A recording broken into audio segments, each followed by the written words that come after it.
বাংলাদেশের ইতিহাসে প্রথমবারের মতো নিজেদের তৈরি লাইট অ্যাটাক ড্রোন প্রকাশ্যে আনতে চলেছে বাংলাদেশ বিমান বাহিনী। এটি বাংলাদেশ বিমান বাহিনীর জন্য দেশে নির্মিত surveillance plus light attack drone KX-2 এর ছবি। তো চলুন দেখে নেই এর একটি অরিজিনাল ভিডিও ক্লিপ।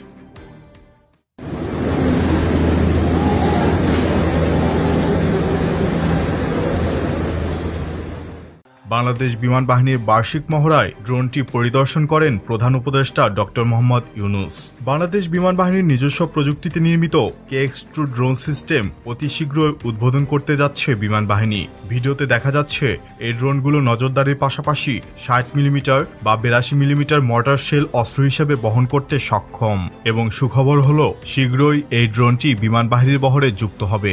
আপনাদের আগেই জানিয়েছিলাম বাংলাদেশ বিমান বাহিনীর 3টি ড্রোন প্রোটোটাইপ নিয়ে কাজ করছে। KX-2 সম্ভবত এই ড্রোনের দ্বিতীয় প্রোটোটাইপ। যতটুকু জানা গেছে তৃতীয় প্রোটোটাইপ মডেলটি একটি medium attitude long endurance drone হবে, যার রেঞ্জ এবং পেলোড ক্যাপাসিটি অস্ত্র বহন ক্ষমতা বেশি হবে।